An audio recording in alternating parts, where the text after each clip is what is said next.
ఆ రోజు మీ అన్నపూర్ణత్తయ్యకే కాదు, మీ లలితత్తయ్య కూడా ఒకే చోట ఒకే టైంలో డెలివరీ జరిగింది.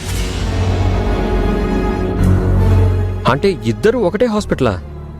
హా, మరి అదేంటమ్మా, ఇద్దరు అత్తయ్యలు డెలివరీ అంటే నువ్వు వెళ్ళకపోవడం ఏంటి? అత్తయ్యతో ఏమైనా గొడవ పడ్డావు ఆ టైంలో? అన్నపూర్ణత్తయ్య నీకు అత్తయ్య అయితే నాకమ్మరా? అమ్మతో ఎవరైనా గొడవ పడతారా? అబ్బో, మరి ఇద్దరి డెలివరీ టైంలో నువ్వెందుకు అక్కడ లేవమ్మా? అసలు ఎందుకు అక్కడ లేవు? వెళ్లాల్సిందేరా. కాకపోతే మీ అమ్మమ్మకి కాస్త ఒంట్లో బాలేదు. పైగా దానికి తోడుగా బయట భయంకరమైన వర్షం. నేను వస్తాను అంటే మీ మామయ్య వద్దు, నువ్వు అమ్మ దగ్గరే ఉండు అని నన్ను ఆపేశారు. దాంతో నేను ఇంట్లోనే ఉండిపోయాను. మీ అంజి మామయ్య అన్నయ్య ఇద్దరూ ఒక దగ్గరే ఉన్నా. అయితే డెలివరీ టైంలో ఏం జరిగిందో నీకు తెలియదన్నమాట. అసలు డెలివరీ టైంలో ఏం జరుగుతుంది? అన్నపూర్ణ అత్తయ్యకేమో విష్ణు, లలిత అత్తయ్యకేమో వేద పుట్టింది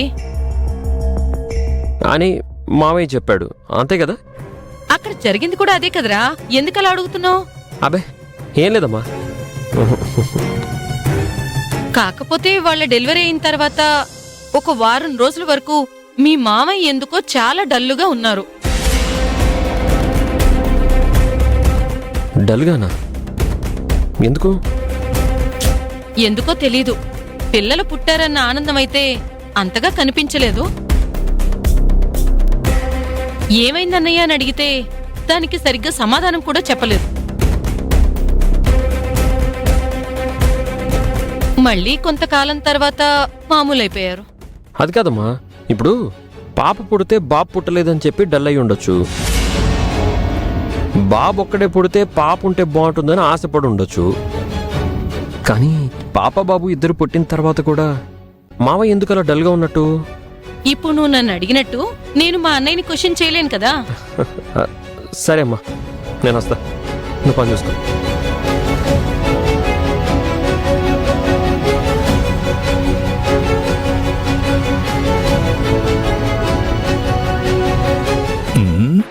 అన్నపూర్ణ లలితల డెలివరీ గురించి ఇడిగేందుకు? ఎందుకు నా పెళ్ళాన్ని పట్టుకుని ఎన్ని వివరాలు అడుగుతున్నాడు వీడు? గుడి నుంచి రిటర్న్ అయిన దగ్గర నుంచి వీడి వెర్షన్లో ఏదో తేడా కనపడుతుంది. అది వేదాతో గుళ్ళో ఆ లలిత చేయించాల్సిన పూజ అన్నపూర్ణ చేయించింది. ఆ యాంగిల్ అయితే కాదు, ఇంకేదో ఉంది. తెలుసుకుంటా, నేనే తెలుసుకుంటా.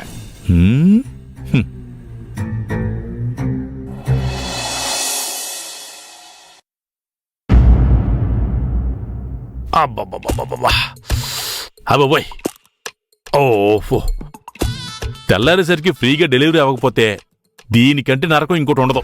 అబ్బాబాబా, అయ్యో.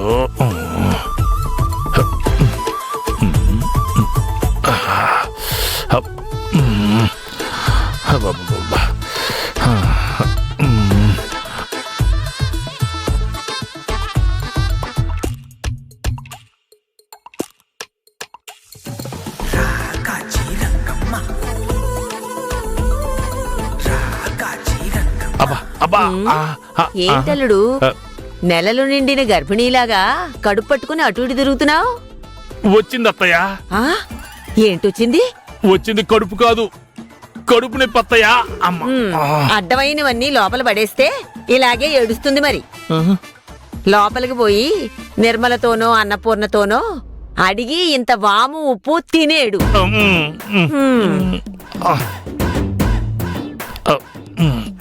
ఎరా, ఇంత పొద్దునే ఎక్కడికి బయలుదేరావు? ఎక్కడికి లేదులే అమ్మమ్మ. ఎక్కడికి లేదంటూ వెళ్ళిపోతున్నావేంటి? అమ్మమ్మ, పూజ అయిందా? ఇప్పుడే అయింది. సరే, నువ్వు లోపలికి వెళ్ళి జపం చేసుకో. సరే. ఒరే బాలు, కడుపు నొప్పిగా ఉందిరా. ఇవాళ పేపర్ వచ్చేసిందన్నా, రేపు పేపర్లో ఇద్దాంలే. కడుపు నొప్పి అంటే పేపర్లో వేయిద్దాం అంటాడేంటి?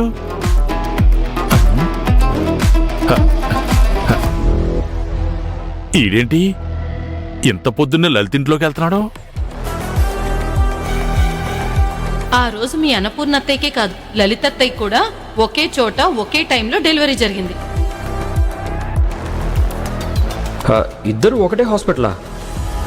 రాత్రి నా పెళ్ళం దగ్గర ఈడు డెలివరీ గురించి డిస్కస్ చేశాడు. ఇప్పుడు లలితింటికి వెళ్తున్నాడు. దేని గురించి? హ్మ్, హ్మ్.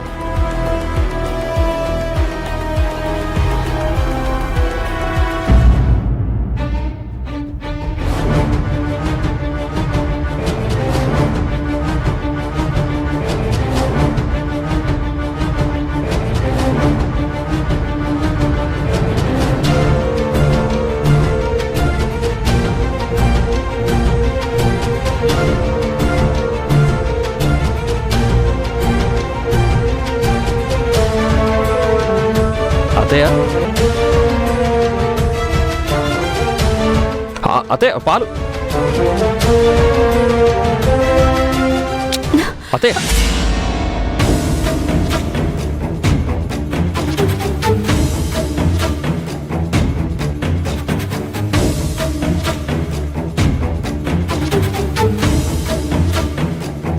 పాలు పొంగిపోతుంటే ఏం అవనట్టు అలా చూస్తూ ఉండిపోయావేంటి?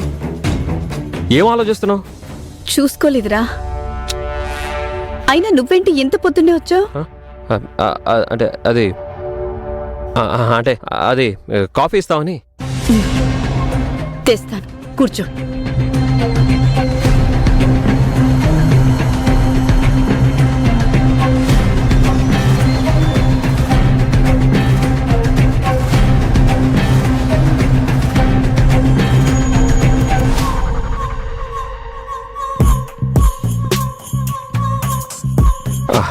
అత్తయ్య ఏం లేదు, నిన్ను విషయం అడుగుదామని వచ్చాను. అదే ఏంటా విషయమని? అన్నపూర్ణ అత్తయ్యకి నీకు ఒకే రోజు డెలివరీ అయిందా? Same topic. అవునరా, ఒకే హాస్పిటల్లో ఒకే టైంలోనే. ఇప్పుడు ఆ విషయం ఎందుకు అడుగుతున్నావు? ఏం లేదు అత్తయ్య, అదే నీకు డెలివరీ అయినప్పుడు వేద నీకు పుట్టినప్పుడు నీకు తెలుసా? అంటే నువ్వు అప్పుడు స్పృహలోనే ఉన్నావా అని. స్పృహలో అంటే లేననుకుంటాన్రా. ఏ? అదే బిడ్డ పుట్టగానే పుట్టిన టైం అది చూసుకుంటారు కదా, అలా వేద పుట్టిన టైం నువ్వు చూసుకున్నావా లేదా అని. అదంతా మీ మామయ్యకే తెలుసురా, ఆయనేగా నా దగ్గరుంది. సరేంటి ఎలా వచ్చారు? రాత్రి నిద్రపోయే ముందు చందమా మొహం చూశాను, తెల్లారగానే అత్తయ్య మొహం చూద్దామని వచ్చాను. బచ్చా లేకపోతే నీ మొహం చూద్దామని వచ్చాను అనుకున్నావా ఏంటి?